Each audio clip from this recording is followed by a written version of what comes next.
guys, hope you're all well. Thanks for coming back over. Something a little bit different this week. You see that there. I bought a new sliding compound for the workshop, or saw should I say, DeWalt. I'm a bit skeptical because I'm a Makita man, but let's get it unboxed. Let's have a look at it. Let's give it some cuts, see how accurate it is out of the box, and see what it goes like. You never know, I may be impressed. So let's get over to the bench and get it unboxed. Right, so it's the DeWalt DWS773 1300 watt motor.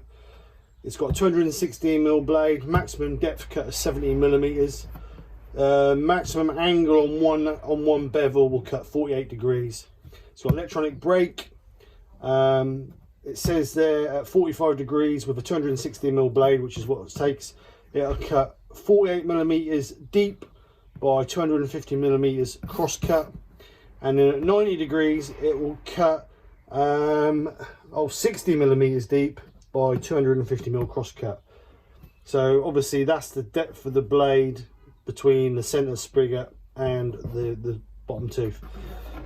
And then they're saying we can get left and right, you bevel on the base left and right both ways, maximum 48 degrees, weighs 11.5 kilos, and it's got a work clamp. So we'll see what happens. Let's get it back. Like I say, I'm a Makita man, so I was a bit skeptical buying it, but the reason I bought it I will show you when I get it out of the box, because I'm limited to space on the bench, and I didn't want to be hacking my bench about to make it deeper to get a sliding compound saw on it, and I'm fed up of taking the saw out of the van when I want to do a micro cut, so I thought it'd be easy just to buy one for the workshop.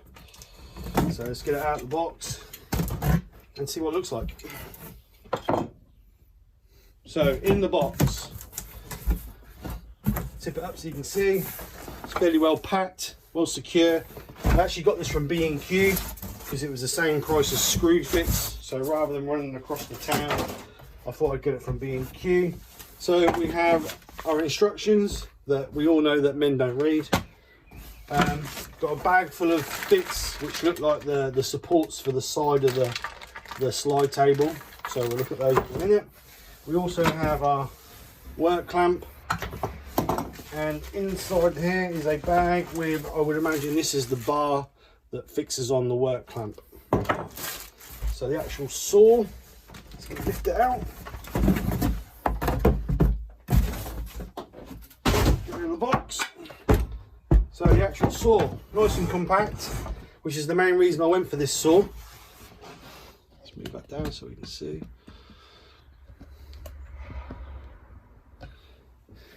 So the actual saw is nice and compact, which is the reason I went for this saw. Like I said, the bench isn't very wide, and I struggled with my other sliding compound saw that when you slide it back, the back rails come out the back and bang onto the wall. So what attracted me to this saw is this actually slides inside the handle, and it's got what they call the D handle as well. So hopefully it'll work fairly well. So let's get this, if we can get this unlocked.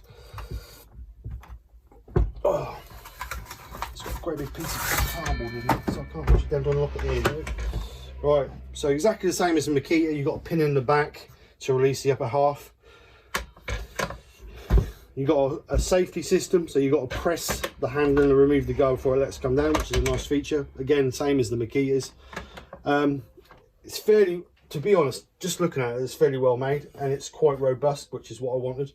And the main feature I really wanted, which is this feature here, where the actual rail is running inside the handle. So that means I've only got minimum depth, so it's not going to affect my actual wall. So that's a bonus. So let's get it assembled and see how it cuts. So I'm going to zip through this. I'll put this on fast motion so I don't bore you.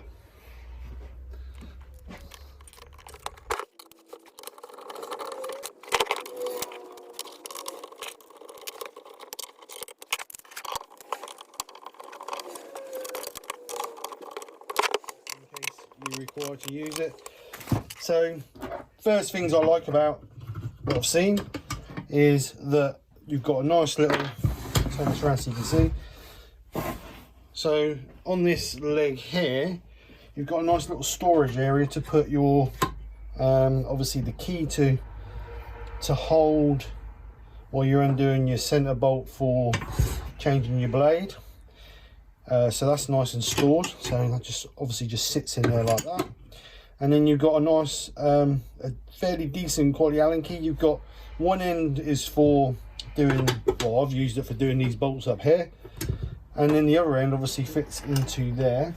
So I take it the reason why you get the spanner to hold that is because there's no spindle lock on the actual motor. The Makitas have a spindle lock, which I quite like, but we'll see how we go.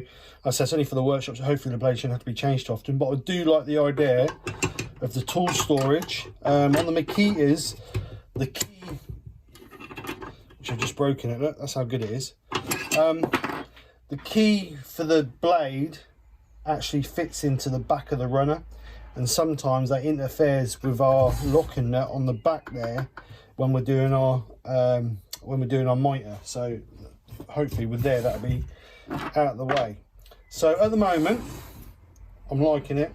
It's fairly sturdy. I do like these are quite nice, bolted on nice and tight. The Makitas have a screw through the back here which keep vibrating loose as the machine's running, so that's a little bit of a bonus. I do like that idea. Right, so what we'll do is we'll get it plugged in and we will see what it's like out of the box, how well it cuts, whether it's square, whether it's vertical. I mean, obviously the vertical is set by that, but we can adjust that. I mean, the good thing with these, like the Makitas, they're all adjustable, so if you need to, you can reset the fences on them, so not a problem. So let's get this moved over to where the other one is, get the other one taken out of the way, and then we'll get some timber and we'll do some cuts and see how square it is. This will be its new home. As you can see, it's not very deep, and like I say, the problem I had before when I used my sliding compound saw is when you slid it back, it banged onto the wall at the back here and kept pushing the saw forward. But like I said, with this one, it actually slides in the handle, so it's going to be nice and easy to, I've got no protruding on the back there, so when I get my extraction on the back there, it's not going to cause me any issues with banging on the back there all the time, and then that means the hose will have a bit of flex on it. So that's an added bonus. I'm not going to fix it to the bench at the moment, so I want to do some cuts and try it. Eventually I will fix it to the bench that's permanently fixed in this gap, because this is where it always stays, because I've got 2 meters that way and then 4 meters that way that I can use for cutting long lengths. So let's get some timber and see how accurate it is. I'm going to use a piece of old plywood just to do some cuts on it and try it. So what we'll do first, we'll just see how square it is out of the box. We're locked in our 0 position, so we'll just do a normal compound cut through this, and we will see how square it cuts.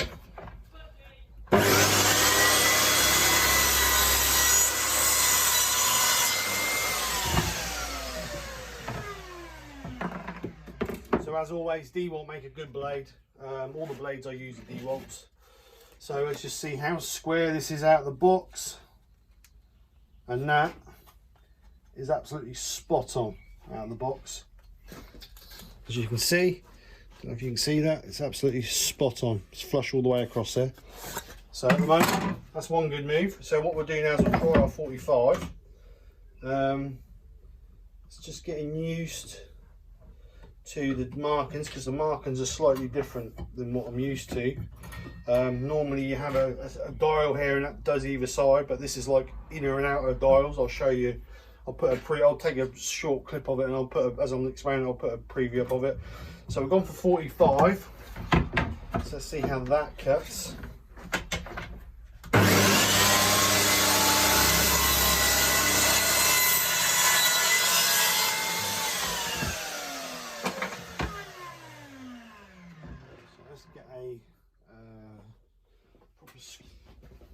So a 45 cut. Let's just check that. So let's just bring that up and check it. And again, that is equal all the way through. So I'm really happy at the moment. That's square out of the box. You get so many saws that when you buy them, they're not square out the box. Now this is my preferred handling way, so I always check this fence first, but what we will do is I'll check this fence afterwards as well. So if you ever got to come in for when you're doing your bevels, you've got alternate cuts, because obviously you only got a bevel one way on this saw, so you need to feed it either way depending on what bevel you wanted. So I'm happy with that. I'm happy how that's cutting. So what we'll do is we'll just check it the other way as well. So on a 45 mark,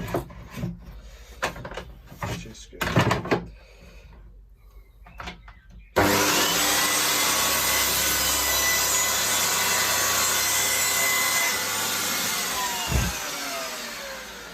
Check that again. Can't see it being far out. The other side's perfect. Yeah, absolutely perfect. Spot on. It's flush all the way along the gauge. Nice and level all the way through. So yeah, I'm happy with that. So what we'll do now is we'll just check it on the other fence, just to make sure, if I can get the bit out there. Just check it on the other fence to make sure that fence is square as well.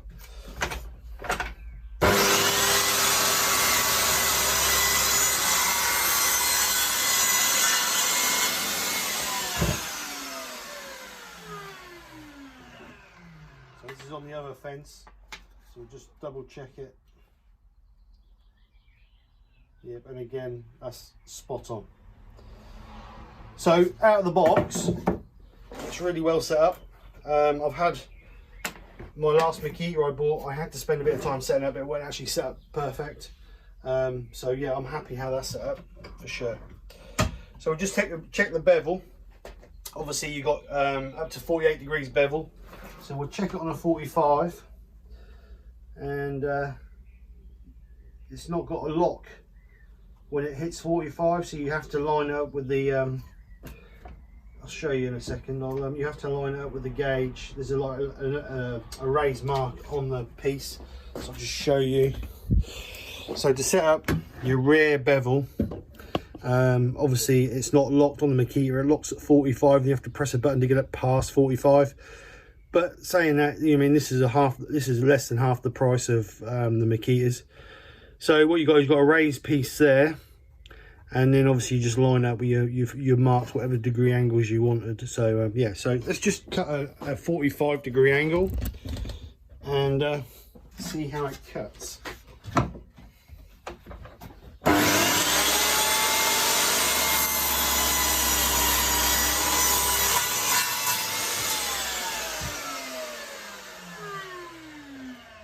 That's the trouble with plywood. But I'm not interested, I'm just interested in how it's cut, to be honest. So, again, virtually spot on. You get a little bit of vibration at your blade, but you can't get away from that. So again, I'm happy with that. So like I say, from the start, it's really well set up. It's very rare, to be honest, that I cut 45s through on a miter, and I would imagine you can set, there's a grub screw in there, I would imagine you can set that so you'll when you bring it back at a dead stop, it will bring into your upright, which I'll set up and sort out. So my reviews on this was £200 or £199.99. The nearest Makita one would have been nearly £500. But like I said all along, the reason I bought this is because of this, because of the way it slides, because I'm limited to space. So my overall thoughts of this machine is really good. Like I say, I'm not a DeWalt fan, or I've never been a DeWalt fan, but I can't comment on reliability and how it works in the future, but I'm really happy. Basically out of the box, you put your two handles on, which takes 2 minutes, and then you're ready to go. So yeah, well worth the money. So guys, anyway, hope you've enjoyed the video, hope it helps. If you've got any questions, send me a question in the comments, and I'll keep you updated on how it's going. Like I say, at the moment I'm really impressed with it. For a £200 chop saw, yeah, I'm impressed. So anyway guys, take care, speak to you soon, and bye for now.